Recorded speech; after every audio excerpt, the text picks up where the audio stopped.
The cold morning sun rose over the naval base in Virginia. The air smelled of salt, steel, and old memories.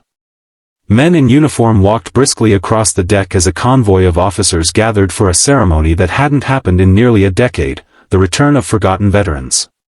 Among the crowd stood Jack Reynolds, a quiet, broad-shouldered man in his late 30s wearing a plain jacket and jeans. No medals. No ribbons. Just the look of someone who had seen too much and said too little. Beside him stood his little boy, Eli, holding a folded American flag that used to belong to his mother. Jack had been invited by letter, unsigned, unexpected.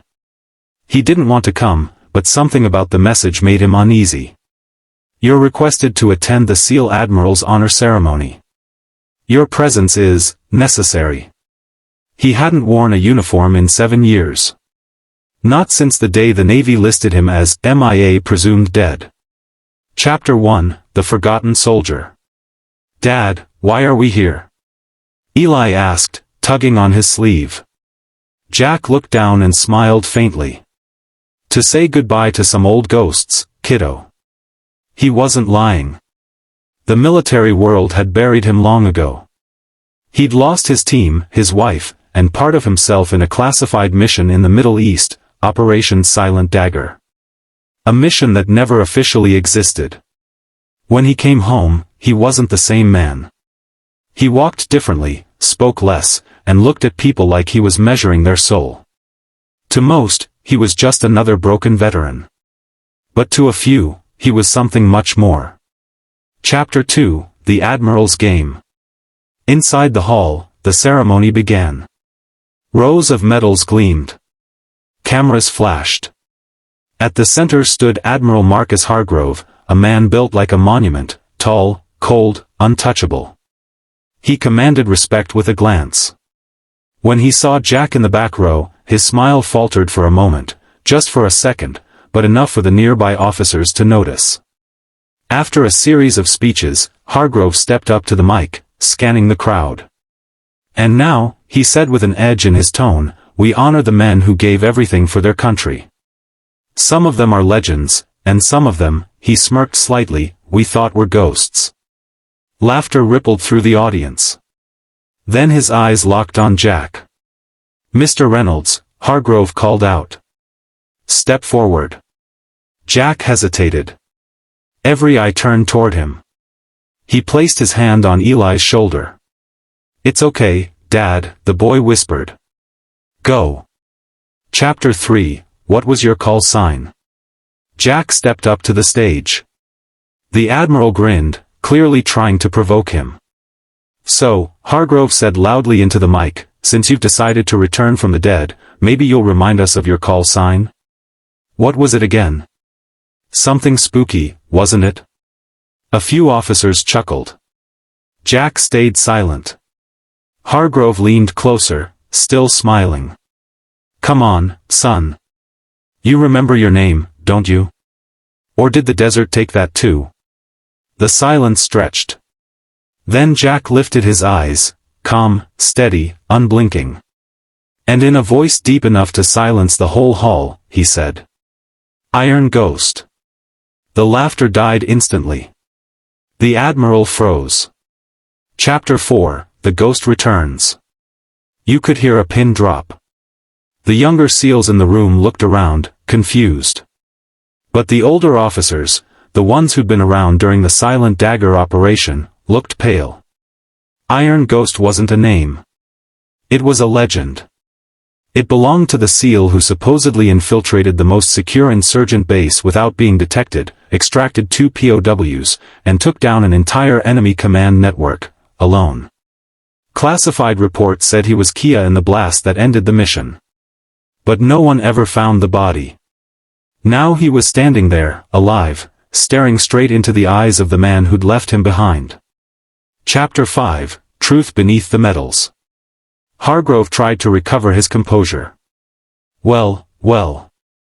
Iron Ghost. Quite the name. You always loved drama, didn't you? Jack's jaw tightened. Not as much as you loved cover-ups. The Admiral's expression darkened. Jack stepped closer, voice low but carrying through the hall. You told the team to retreat.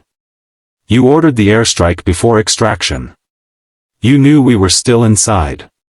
Hargrove whispered sharply, watch yourself, Reynolds. Jack didn't stop. I was the only one who crawled out of that hell alive. You left my brothers there, and then you called them heroes to make yourself look clean. The audience murmured. Cameras clicked. Officers shifted uncomfortably. Hargrove snapped, that's classified information. Jack took another step forward. Then why invite me here, sir? To remind you your ghosts are still walking? Chapter 6, The Son's Voice. Eli, still holding the flag, suddenly walked toward the stage. The hall went silent again as the boy looked up at the Admiral. My mom said heroes don't hide from the truth, he said softly. She said my dad was the bravest man she knew. Hargrove looked down at him, but something in the boy's eyes made him flinch. They were the same as Jack's. Jack placed his hand on his son's shoulder. Let's go, Eli. They turned to leave. But before they could, one of the senior officers stood up from the crowd. Sir, he said to Hargrove, voice trembling, he's telling the truth. I was on that comm line. You gave the order. Another officer stood. Then another. Within seconds, half the room was on its feet, backing Jack. The Admiral's jaw clenched. This is insubordination. No, sir, said the first officer. This is justice. Chapter 7, Iron Ghost Unmasked. A storm broke out outside, thunder shaking the windows as if nature itself was listening. Jack turned back one last time. I didn't come here for revenge, he said quietly. I came because I wanted my son to see what a real man does when ghosts come calling, he faces them. He looked Hargrove dead in the eye. You'll answer for what you did. With that, he and Eli walked out of the hall, leaving the room in stunned silence.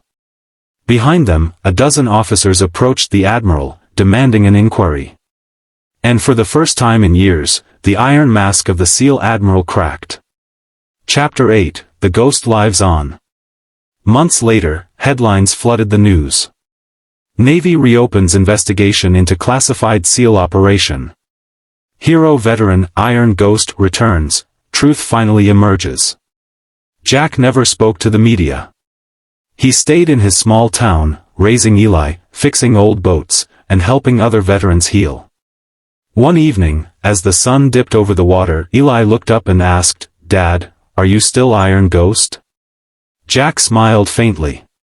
Iron Ghost was a name for war. Now I'm just your dad. The boy grinned. That's the best call sign ever. Chapter 9, The Admiral's Fall. Months later, Hargrove was stripped of his command. The investigation found proof of negligence and manipulation. He was dismissed quietly, no medals, no ceremony, no applause. He lived alone in his mansion, haunted by the echo of a name he'd never forget. Iron Ghost. Every night, he'd hear the wind through his window, a faint whisper that sounded like footsteps. Chapter 10, Legacy of the Ghost. Years passed. Eli grew up, strong and fearless like his father. When he turned 18, he enlisted, not for glory, but to serve with honor. At his swearing-in ceremony, a general asked him, Son, any idea what call sign you want? Eli smiled. Yeah. My dad's. The officer grinned. Iron Ghost Jr.? Eli shook his head. Just Ghost. Because my father already proved the iron part.